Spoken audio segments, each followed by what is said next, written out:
Welcome, crypto fam, to the #1 daily Bitcoin pod. In today's show, I'll be sharing the latest Bitcoin technical analysis as we just flipped back in the green. Also, breaking news: stablecoin multiverse begins, according to the Tether CEO. And quoting the high priest of Bitcoin, Max Kaiser, fiat money crashing against gold and Bitcoin. US dollar stablecoins will accelerate the US dollar crash. We'll also be discussing over 400 South Korean officials disclose almost 10 million in crypto holdings, as well as GameStop jumped 12% after the Bitcoin purchase plans were announced, only to be followed by GameStop down 20% after announcing the $1.3 billion convertible debt offering to buy Bitcoin. And we're also going to be discussing, could Bitcoin hit 200,000 as a result of the GameStop adoption? I'll be breaking this down for you. Also, breaking news: the Philippines and Indonesia are tipped as the next Bitcoin nation states by Jan 3 founder Samson Mow. Bitcoin adoption, let's get it. We'll also be taking a look at the overall crypto market.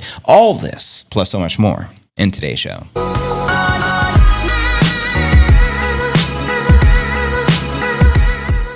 But anyways, family, if you're new to the channel, important, smash the likes, go ahead, subscribe, ring the bell, turn on all notifications to receive daily premium crypto news alerts every single day, 7 days a week, just like this. Today is pod episode 1946. I'm your host, JV. It's March 27th, 2025. Bitcoin just flipped back in the green. We're hovering at about 87,000 at the time of the live stream. So let's kick it off with our market watch, as we do each and every day. And as you can see on Coin360, we're also back in the green above 87.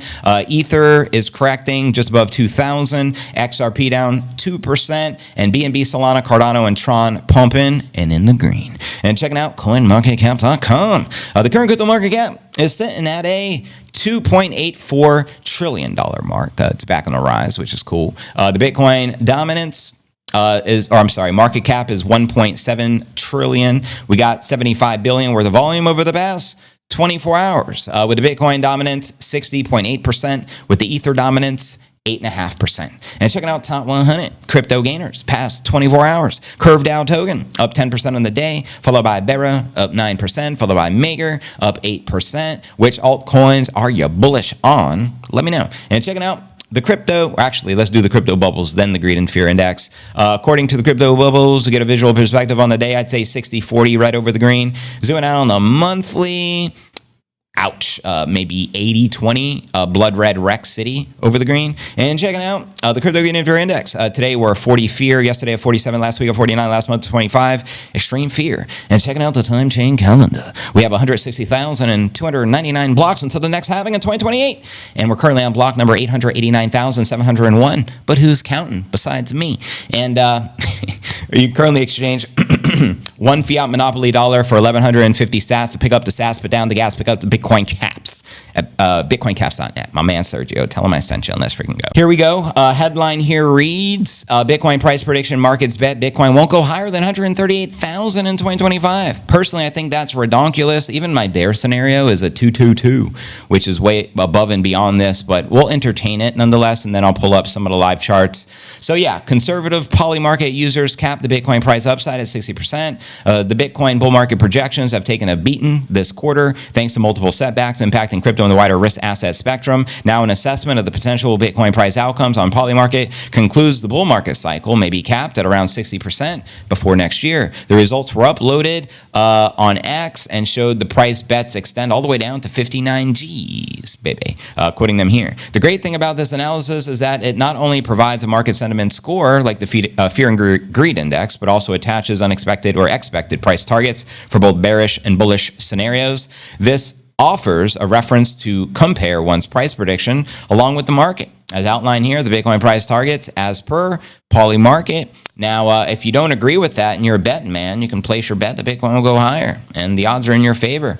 That's the underdog bet right now. Now, Ashwin deconstructed the methodology used to analyze the odds across multiple Polymarket arenas, resulting in a potential Bitcoin price range between 59, that's much lower than where we're even at now, to 138,000. Now, the 138,000 price target may not be seen bullish to most Bitcoiners who are accustomed to hearing the hyperbolic 10 million or 50 million Mikey Saylor price targets. Now we're talking. And also, especially with the United States of America signing the strategic Bitcoin reserve and Trump signing the executive order. Come on now. But anyways, the modest expectations for Bitcoin mimic those elsewhere. On fellow prediction site Kalshi, one average price target stands at 122 G's, baby. 11.5 thousand beyond the current all-time high. Current price discovery is 109.3, which was achieved a couple of months back on January 10th, which ironic enough was inauguration day. You can see here how high would a Bitcoin price get this year. Put in your votes. 43% say 125 or above, 25% say 150 or above, and looks like less than 25% say 160 or above. Now let's also break down earlier in the month a historically accurate forecasting tool and its creator described as showing where Bitcoin won't be in the future, given a 95% chance of 69,000 holding, and lo and behold, 69 did hold. We currently bottomed out at around 76, 77. Do you think the bottom is in? Please do let me know. And I promise to pull up the live chart, so let's do that really quickly here, Biddy fam. And again, welcome everyone joining today's live stream. Here's just a 1 minute chart via TradingView, via Coinbase, 3 targets on the screen with the most bullish one sitting at 87.8. And zooming out from the 1 minute, taking a quick look at a daily. Actually, let's start at the 1 hour. Okay, zoomed out too much. And then we'll work our way back. So here's a 1 hour chart. Overall, we do have a bull scenario sitting at 89.8, which is like, 2,800 above where we're at. And we do have a couple of bear targets on the hourly chart, one at 83.8 and then one super low at 79,000. But you guys let me know if you think the bottom is in, or do you think we're likely test lower lows? And checking out here on the 4 hour, we have a falling wedge followed by a rising wedgie. And we have a bull target in the green at 113.7, as well as one in the red at 105.471, along with 2 bear scenarios, one at 83.8 and one at 79.2. And zooming out from the 4 hour, we'll take a look at a daily. The daily chart says it's going up forever, Laura. We also have a rising wedge, falling wedge combination, 2 bull targets, 1 red scenario, 113 ultimately, which is price discovery clearly. And then there's one at 113.7 and 2 bear targets, one at 68.699, just shy of the previous cycle all-time high. You know what I mean? When we hit 69 back in November of 2021 for the first time. And we also have a 49 scenario. And zooming out from there, let's take a look at a weekly. We do get a weekly close on Sunday. Fortunately, the past couple of weeks, we did get bullish weekly closes after a very bearish week about 3 weeks ago. You can see that big mega red candle that took us down to the current lows. But anyways, we also have the 124 cup and handle target on your screen, at least on the weekly chart, which you can see here. Let me know when you feel will likely fulfill that destiny. And zooming out from there, we take a look at a monthly, and as you can see, thus far, it looks like we're in the green for the month, and we do get a close in just a few more days.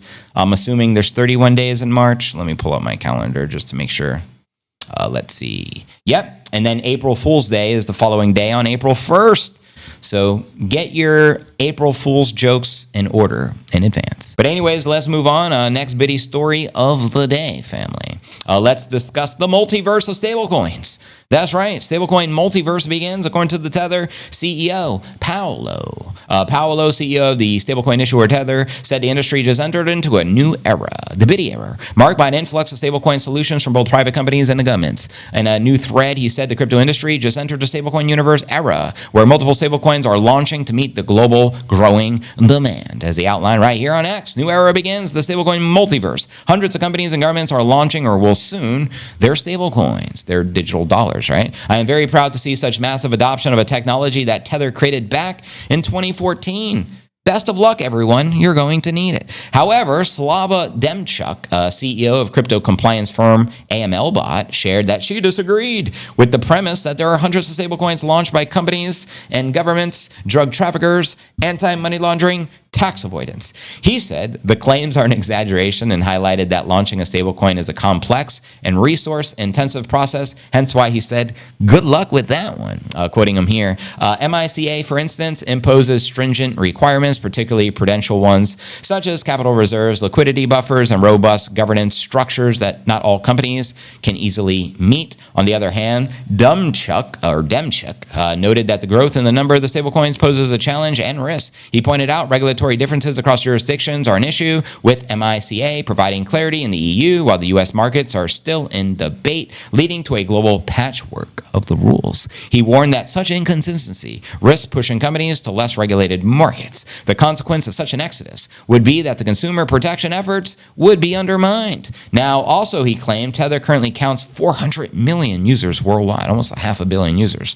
That's pretty impressive. And he expects that number to reach 1 billion soon. He attributes the quick growth to an approach different from that of the players in traditional finance, quoting him here. We always focus on the adoption from the ground up, working in the streets amongst other people, while traditional finance was watching at us their own ivory towers. Meanwhile, the chief operating officer of decentralized finance protocol, Purify, shared that Paolo's forecast is interesting, but not entirely realistic. He cited the recent delisting of USDT in the EU. That's because the EU sucks. Down with Christine Lagarde, if she's still in power, I would assume. And anyways, who cares what they have to say in the EU? They're ass backwards, to say the least. And shout out to all the people out there holding it down and on that side of the world. But we all know their government sucks donkey balls, but I digress. Quoting the high priest of Bitcoin, Max Kaiser, fiat money crashing against gold and Bitcoin. U.S. dollar stablecoins will accelerate this U.S. dollar crash. This is off the back of breaking news. Gold prices rise to 3,100 for the first time. And of course, Mr. Schiff is doing his victory dance. You got to make fun of him on X if you get the opportunity to do so. Post some memes. Max also recently wrote, today, U.S. dollar stablecoins are exactly the same as the U.S. dollar in key respects. Number one, they can be printed out of thin air. Pretty little money printer go. Burr. Number two, they're backed by the US T-bills that are also printed out of thin air. Number three, they are centralized and can be turned on and off, added or deleted by a central authority for any reason. And number four, they're highly inflationary. An example, purchasing power of the US dollar will absolutely crash. Now, Russia and China consider it more U.S. hegemony and will reject them. And I think I finally got the pronunciation right on the word. Bingo. Let's go. A Russia-China gold-backed stablecoin is coming. America is just 5% of the global population, may not use it, but the other 95% of the world will. And if you don't know, now you know, broskies. But anyways, keep the comments flowing, fam. We have over 900 people on the stream. Let's dive into our next story of the day regarding South Korea officials. Headline reads, over 400 South Korean officials disclosed roughly 10 million in crypto holdings. That's right. The South Korea's Ethics Commission revealed that the high-ranking public officials of the country hold an average of 35.1 million won, which is 24,000 USD in crypto assets. On March 27th, the country's Ethics Commission of government officials reportedly disclosed that more than 20% of the surveyed public officials hold 14.4 billion won, which is just shy of 10 million USD worth of cryptocurrency. This means 411 of the 2,047 officials subjected to the country's disclosure requirements hold crypto assets. The highest amount disclosed was 1.76 billion won,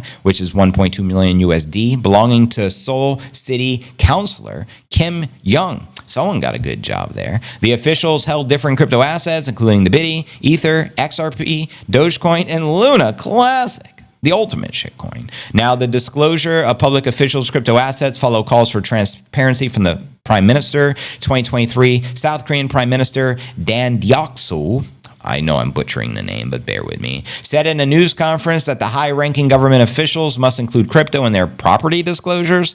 Well, I guess it's digital property, and they want them to disclose it. The official said crypto should be treated similarly to other assets, like precious metals, or as I call it now, not so precious metals.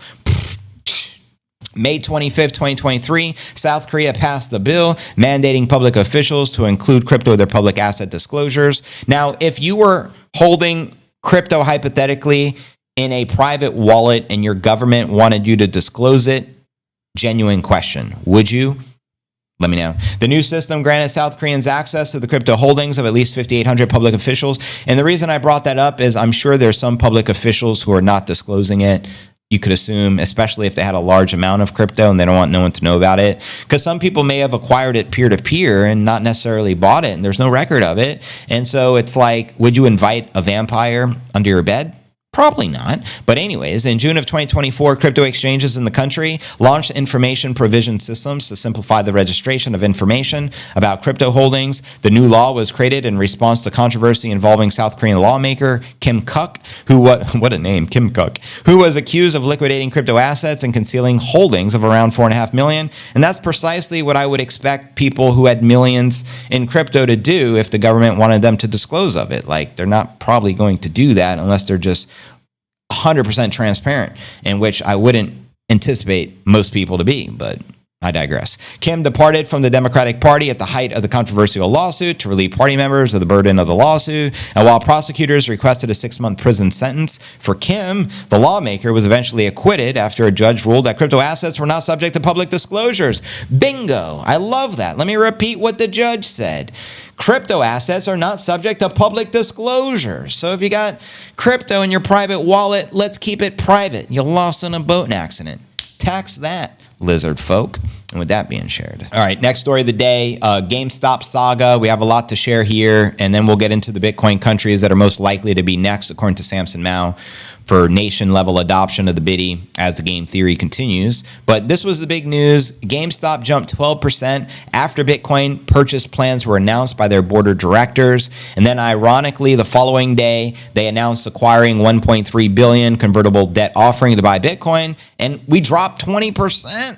You know what I mean? And then, so yeah, let's just start here and then we'll get deeper into it. And then I have a 200,000 prediction as a result of this adoption. But yeah, GameStop shares jumped nearly 12% March 26th after the company announced plans to purchase the pretty little bitty going up forever Laura. The company plans to finance the purchase through debt financing after the markets closed March 26th. GameStop announced a $1.3 billion convertible notes offering. Sound familiar? It should. It's called the Sailor Put. The convertible senior notes debt that can later be converted into equity will be used for general corporate purposes, including acquiring the Biddy. According to the company's statement, quoting them here, GameStop expects to use the net proceeds from the offering for general corporate purposes, including the acquisition of the Biddy, in a manner consistent with GameStop's investment policy. The company revealed March 25th plans to use a portion of the corporate cash or future debt to buy digital assets, including Bitcoin and US dollar pegged stablecoins. GameStop's cash reserves stood at $4.77 billion February 1st, compared to $921.7 million 1 year earlier. And according to the Google Finance, GameStop shares closed at $28.36 on the NYSE, marking an 11.65% gain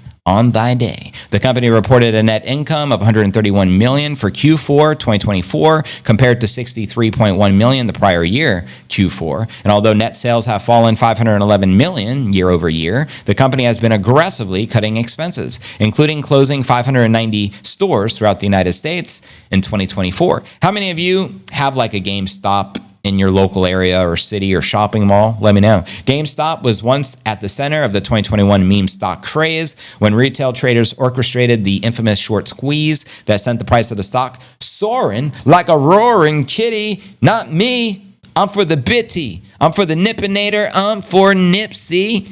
Just referencing our classic 60 G's jam by Chandy. Some hedge funds closed down as a result of the losses sustained during the short squeeze, giving the GameStop meme stock a rise of a David versus Goliath narrative, and we all know how that ended. GameStop is following the lead of Strategy B, which first added the Biddy to the treasury back in August of 2020, the first publicly traded company to do so. And as of December 2024, Strategy stock gained 3,200% since adopting its Bitcoin strategy. Meanwhile, we also have MetaPlanet, the Japanese version, with planning to buy 21,000 Bitcoin by the end of next year, and their goal is 10,000 before the end of this year. And they saw their stock price rise 4,800% since announcing the move. And in promotional materials, MetaPlanet said it attracted a significant number of new investors, with its market capitalization rising by 6,300%. We also have Similar Scientific saw a spike in its share price after announcing plans to purchase Bitcoin. And the question becomes, which companies will be next to adopt a Bitcoin treasury strategy? There's now 32 publicly traded companies which hold BTC on their balance sheet. Which company will likely be next? You let me know your thoughts, and you can see the breaking news that started this all yesterday. GameStop to raise $1.3 billion to buy Bitcoin, and this announcement was within 24 hours from the announcement of their board of directors open to buying Bitcoin, and it's already occurring. So let's freaking go. And you already know, I'm sure Michael Saylor's the genius with the blueprint they're following, obviously. And with that being shared, also here, GameStop investor tells Fox it should buy $2.5 billion worth of Bitcoin with cash. GME is going to $100, he says, quoting him here. This is a $13 billion Bitcoin hedge fund. And if you don't know, now you know. But anyways, let's continue. Let's discuss a $200,000 prediction off the back of the GameStop purchasing the biddy. Again, they just made the announcement of 1.3 billion being purchased. As shared right here, that was the big news from yesterday. So let's dive deeper into this, and then we'll dive into our feature story of the day. Despite strong institutional demand, Bitcoin struggled to reclaim 100,000 level for the past 50 days, leading investors to question the reasons behind the bearishness. Despite a seemingly positive environment, the price weakness is particularly intriguing given the U.S. Strategic Bitcoin Reserve Executive Order issued by our POTUS March 6, which allows Bitcoin acquisitions as long as they follow the budget neutral strategies. Example, offload your fucking gold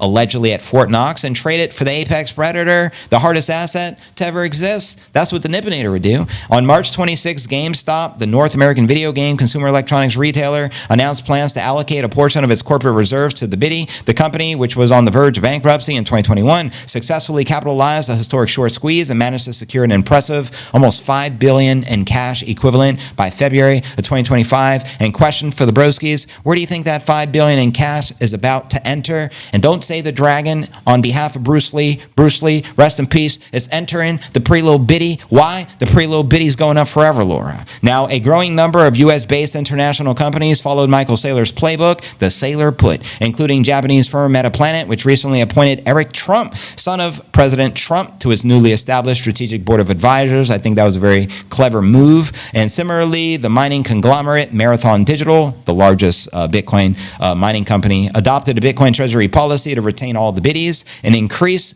of its exposure through the debt offering. And there must be a strong reason for Bitcoin investors to sell their holdings, especially as gold is trading just 1.3% below all-time high. And I heard this morning, if it's accurate, we surpassed 3,100 in gold, because I saw Peter Schiff flexing on plebs. But anyways, while the U.S. administration adopted pro-crypto stance following the Trump election, the infrastructure needed for Bitcoin to serve as collateral and integrate into traditional financial systems remains largely undeveloped. The U.S. spot Bitcoin ETFs is limited to the cash settlement, preventing in-kind deposits and withdrawals. But fortunately, a potential rule change currently under review by the U.S. SEC could reduce capital gain distributions and enhance the tax efficiency. Banks like JPM primarily serve as intermediaries or custodians for crypto-related instruments such as derivatives and spot Bitcoin ETFs. The repeal of SAB 121 accounting rule January 23rd, an SEC ruling that imposed strict capital requirements on digital assets, does not necessarily guarantee the broader adoption.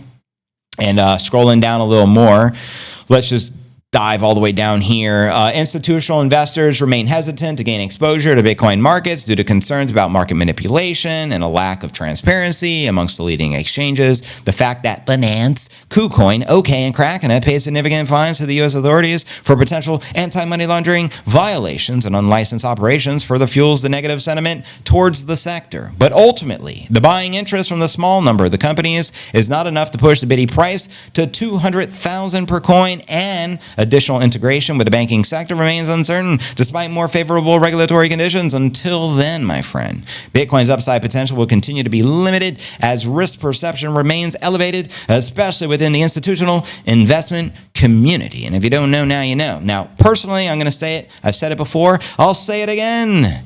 I personally believe our bear scenario for this year is 222, and we'll blow right past this easy peasy. JV's bull scenario is 1.1 million. Convince me otherwise. Now for our feature story of the day. Philippines and Indonesia tipped as the next Bitcoin nation states by Jan 3 founder Samson Mow. Let's break this down. He was recently interviewed, or actually spoke at this conference. He explains how Bhutan, the kingdom of Bhutan, leads the way, how Jan 3 has shaped Bitcoin strategies worldwide, and why the race is heating up after Trump's executive order. But the million-dollar question remains, which countries will be next? Well, let's break this baby down. Jan 3, digital infrastructure company founded by Samson Mow in 2022, which focuses on accelerating hyper-Bitcoinization by providing tools for the Bitcoin adoption, stirred a fresh debate on sovereign Bitcoin adoption by sharing a bold statement on X. Bitcoin adoption amongst nation states continues accelerating. Samson Mow explains how the kingdom of Bhutan leads the way and how Jan 3 has shaped the Bitcoin strategies worldwide, and why the race is heating up after the recent Trump executive order. So the question remains, which countries are likely to be next? In the video I just referenced, Mao, who has long advocated for Bitcoin's potential to spur economic growth, emphasized Bhutan's success as a prime example for countries with unexploited energy resources. And according to Samson, the Philippines and Indonesia could be next. Bali, let's go! In line to harness the Bitcoin mining as a nation-building tool, particularly by leveraging geothermal energy reserves. And I'm sure you've heard of that term. That's using natural resources such as volcano energy to mine the Bitcoin. And let me know if any of you have been to the Philippines or Indonesia. I'm assuming they have some very cost-effective ways of mining, obviously using free energy. So let's go. Mao underscores Bhutan's journey from a very poor country to the highest Bitcoin per capita country in the world. He remarked, Bitcoin can transform a country very clearly, and it can just lift it out of poverty and monetize stranded or wasted energy. That's a fact, Jack, because the highest and best use of the energy is going to be mining the Bitcoin. Another great example is the first country to adopt Bitcoin as legal tender, which was El Salvador back in 2021. And they also claimed they were going to be using geothermal energy, volcano energy, and building a city called Bitcoin City, evolving around it with very advantageous tax laws and things of this nature. And of course, they're acquiring Bitcoin, already have over 6,000 Bitcoin on the balance sheet, and they've been averaging over 1 Bitcoin purchase per day over there in Bitcoin country. And Bhutan, I believe, has even more Bitcoin than El Salvador. But by using the Bitcoin proceeds, Bhutan has reportedly begun financing significant infrastructure, including constructing an airport, a striking development for a country that once lacked the funds for such projects. Samson positions this as a powerful demonstration of how mining can be underused or stranded energy into a national revenue stream. Now, remember, Trump made the big announcement at the Nashville conference that he was going to make America the Bitcoin mining hub of the world. Well, this is a part of the global hash war, the global race to adopt the Bitcoin. And this is what we're witnessing, and I'm pretty confident all the countries around the world are having these conversations right now of adapting a strategic Bitcoin reserve or adapting it for their treasury or getting exposure to Bitcoin some way, somehow, before they get left behind. Now, Philippines and Indonesia are the next adopters, according to Samson, citing the example of Bhutan as a catalyst. Samson suggests that other resource-rich countries may replicate this model, specifically pointing out to the Philippines and Indonesia, both known for their untapped geothermal capacity, as prime candidates for state-level Bitcoin adoption. Quoting him here, I believe there's a big opportunity for the Philippines and Indonesia to monetize their stranded energy, that geothermal potential. Mao's reasoning is straightforward. If Bhutan can direct mining revenue towards infrastructure projects, then other nations with large geothermal reserves may do the same. And rather than letting surplus or hard-to-access energy go to waste, countries can simply redirect those resources into mining operations, funneling any profits into roads, hospitals, airports, or other development goals, which are infrastructure related, it seems. Now, one factor Mao highlights is the influence of the executive order signed by POTUS Trump for the Strategic Bitcoin Reserve, which he believes has prompted various governments to reassess their approach to the Bitcoin. Agreed. This order, per Mao, has kind of lit the fire under their ass, under international policies who worry about the U.S. potentially moving first. First mover's advantage, baby. There can only be one Bitcoin superpower. Will it be China? Will it be Russia? Will it be the United States of America? Let me know. Mao explains that at Jan 3, discussions with governments have intensified in the last couple of years. There are setbacks due to the events like the FTX collapse. You can thank Sam Bankman-Fried, which tarnished the Bitcoin reputation despite being a broader crypto failure, with the U.S. pushing forward through executive action. Mao said certain government entities that once planned to move to Bitcoin adoption in the later years, in example 2027, are now shifting timelines up in an attempt to front run or at least keep up pace with the U.S. We call this game theory. However, while some governments appear keen to following Bhutan's model, Mao warns that the policymaking is inherently cumbersome. Legislative changes often require multiple rounds of internal approvals, public consultations, and political buy-ins. The time frame, the time available to implement something is not much because governments move slow as blackberry molasses. Couldn't agree more. He points out that the new regulatory policy framework can take months or even years to materialize, by which time technological or market dynamics may change. And as a result, countries hoping to capitalize on the Bitcoin mining opportunity face a shrinking window if they aim to outpace major economic powers like the United States of America. It is not until someone actually goes and does it that it kind of clicks in their heads. Mao emphasizes reinforcing the notion of Bhutan's success might spur real momentum for similar initiatives in Southeast Asia. Whether the Philippines and Indonesia indeed join the ranks of the Bitcoin-enabled nation states remains yet to be seen. What are your thoughts, family? However, important to note, Mao has been actively involved in discussing regarding Bitcoin adoption in Indonesia alongside Governor Ridwan Kamil of West Java. Mao has participated in events like Bitcoin 2023, where they discussed the strategic implications of integrating Bitcoin into Indonesia's economic landscape. That's why I got a lot of respect for Samson Mow. He's leading the way with Jan 3 in nation-state Bitcoin adoption, so obviously he knows what he's talking about. He's not just pulling these countries out of his ass. So let's freaking go Philippines. Let's go Indonesia. Let's adopt the biddy. And with that being shared, welcome everyone to the Q&A segment of the live stream. Pre-low biddy going up, still in the green, up $243 on the day, trading above 87,300. This is your opportunity. Ask your boy or the chairman of the SEC any questions. I'll do my best to answer them and read all your comments out loud. Let's get it. Hey, bang, bang on the door, baby, never let it fade. Auto house strong, yeah, we built it this way. No one to hold 'em, yeah, we're holding, never folding. I've always been a rapper, honky cracker, but now I'm a pastor, Bitcoin stacker. Now I'm a master of the Bitcoin standard. Hit 'em up faster than the Bitcoin panda. You can't touch me with your shitcoin flow. Like, do you even Bitcoin, bruh? Let me know. Welcome to the Bitcoin show. Now listen up closely, low-key, stacking BTC like Satoshis. In El Salvador with my Bitcoin broskies, raising up the biddy like Gohan. Living in a hodl house, we're not the pawns.